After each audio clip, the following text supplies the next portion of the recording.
Saudações biomédicas, galera! Quer saber mais sobre a estrutura bacteriana em sua organela? Fique comigo até o final desse vídeo. Te garanto que você vai sair dominando o assunto. Vamos lá?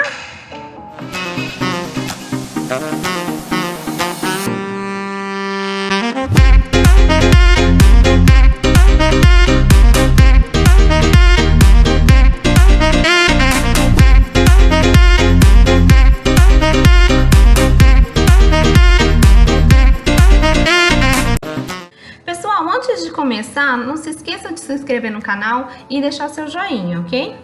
Bom, as bactérias são micro-organismos unicelulares que estão entre as menores, mais simples e mais abundantes organismos do planeta. A maioria não ultrapassa de 1 micrômetro, pra vocês terem noção do tamanho delas. São seres unicelulares e procariontes, que fazem parte do reino Monera. Existem milhares de espécies conhecidas, contudo, elas apresentam formas, habitação e metabolismo diferente entre elas. E outra coisa, elas podem viver também na água, no solo, dentro de outros seres vivos, em matérias em decomposição, podem ser encontradas até em locais com alta pressão, alta temperatura, em condições completamente inabitáveis a maioria dos seres vivos. Pessoal, algumas bactérias são causadoras de doenças, mas também há bactérias com grande importância ecológica e econômica. Tipo, as bactérias decompositoras permitem a decomposição de matéria orgânica morta e assim elas colaboram com a reciclagem de diversos elementos. Muitas bactérias são úteis para o ser humano, como o ácido acético, usado para a fabricação do vinagre. Tem também os lactobacilos, usado na fabricação de iogurte, queijo, palhada. E também temos as bactérias que vivem no trato digestivo. Elas produzem vitaminas essenciais para nós. E outra coisa também, gente, que é bom ressaltar aqui, as bactérias elas podem viver isoladamente ou construir agrupamentos coloniais de diversos formatos.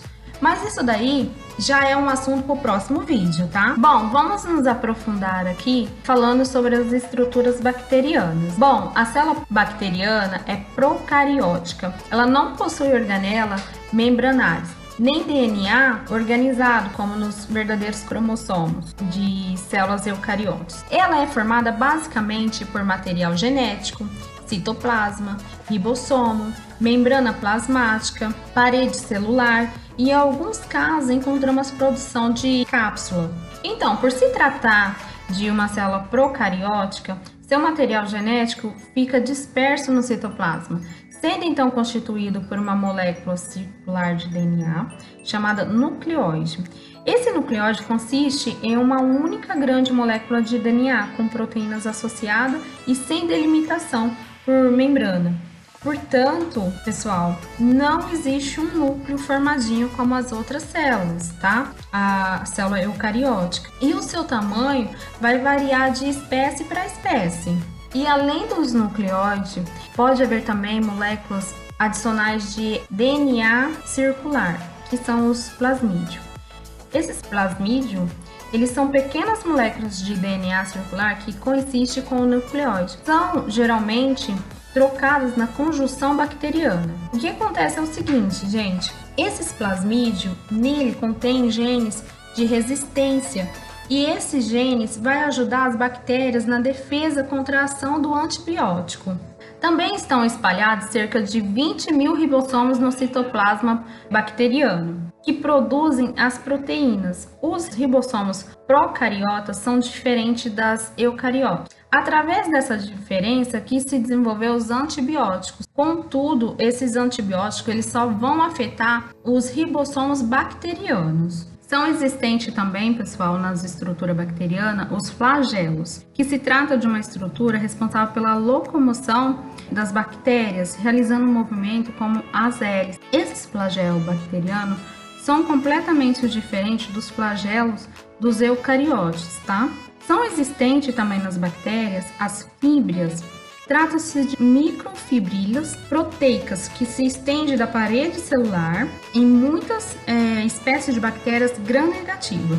E o que acontece aqui também, gente, um tipo especial dessas fibras é o pilo sexual. Trata-se de uma estrutura oca que serve para ligar duas bactérias e, desse modo, elas vão realizar a troca dos plasmídios entre elas. Então, pessoal, revestindo a célula bacteriana, vamos encontrar a membrana plasmática.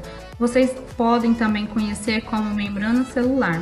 Ela possui uma dupla camada de fosfolipídio com proteínas imersas que delimita o citoplasma, sabe?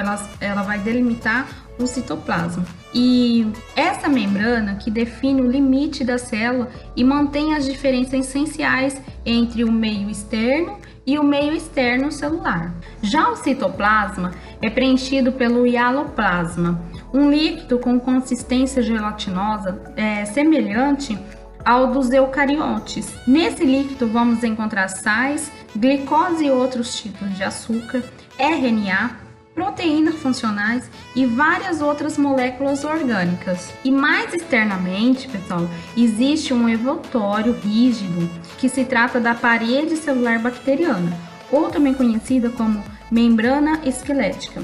É uma estrutura rígida que recobre a membrana citoplasmática e ela dá o formato das bactérias, tá? Essa estrutura, ela é complexa, composta por peptídeo glicânico, que se trata de polímeros de carboidrato ligado a proteínas. E essa estrutura, elas protegem a bactéria contra a entrada de água por osmose, evitando então da bactéria estourar. No entanto, pessoal, muitas das vezes essas estruturas são alvos de antibiótico, incluindo a penicilina e seus derivados. O que vai acontecer? Eles vão inibir as enzimas transpeptase e a carboxipeptase, responsável pela síntese do peptídeo glicano. E essas características bacterianas contêm uma espécie infecciosa, a endotoxina lipopolissacarídeo, a LPS. Bom, gente, essas são as estruturas bacterianas gerais. No entanto, existem algumas espécies bacterianas que pode haver ainda uma camada de polissacarídeo na parte externa, e essa camada é chamada de cápsula. O que acontece? Essa estrutura, ela tem a ação então de proteger a bactéria da desidratação, defender as bactérias de ataques de bacterófago, né? E de serem fagocitadas, e ainda auxilia a bactéria à fixação das células dos seus hospedeiros. Bom, pessoal, nesse vídeo aprendemos então quem são as bactérias e quais as suas estruturas. Nos próximos vídeos vamos falar da reprodução bacteriana e a sua morfologia, tá? Se vocês ainda têm alguma dúvida, deixa aqui no comentário, que assim que eu ler eu já respondo para vocês, ok? Ah, e outra coisa, acione o sininho para vocês receberem as notificações do próximo vídeo, tá bom?